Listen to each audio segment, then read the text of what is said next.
Poursuivons ce journal avec cette information. Elles ont tous une passion, c'est l'écriture. Ces femmes écrivaines ont, à l'occasion du lancement de leur association, posé des mots sur leur douleur.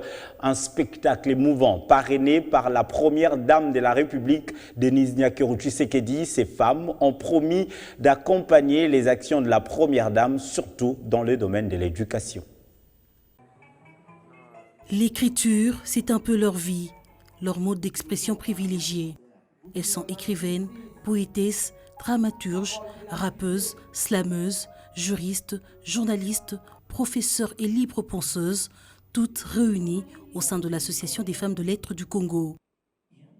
Leur objectif est de promouvoir la pensée et la réflexion féminine. À l'occasion du lancement de cette association, ces femmes de lettres ont décidé de mettre leurs plumes et leurs pensées au service de la nation avec une réflexion et un engagement plus grand sur la condition sociale de la population et sur la culture, socle sur lequel toute nation se lève ou se meurt.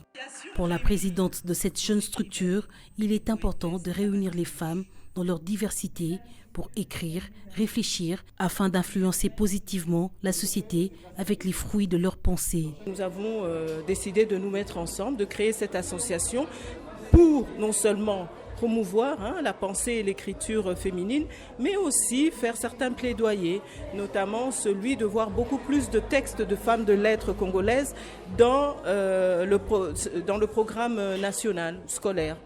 Et au-delà de ça, nous pensons aussi, c'est une idée, de créer une maison de la pensée féminine, où il y aura une bibliothèque, il y aura une salle, où les femmes pourront se retrouver comme dans des cafés littéraires pour discuter de différents sujets. Nous sommes vraiment honorés qu'elle soit venue. Nous l'avons contactée parce que nous avons aimé voir, de par ses actions, qu'elle est très portée sur l'éducation de la jeune fille. Et ça nous parle.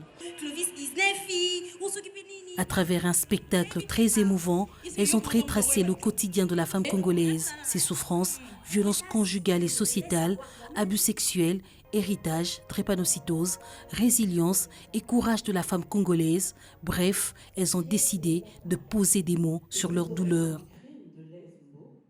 Venue à la rencontre du silence des femmes congolaises, Denise Nyakeru Tshisekedi, marraine de cet événement, était très émue et on pouvait le lire sur son visage.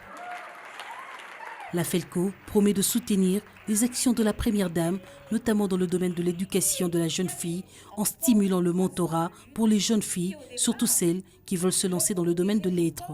En m'associant à cette association, c'est que finalement, il y a un certain mentorat et un mécénat pour soutenir, n'est-ce pas, les œuvres féminines.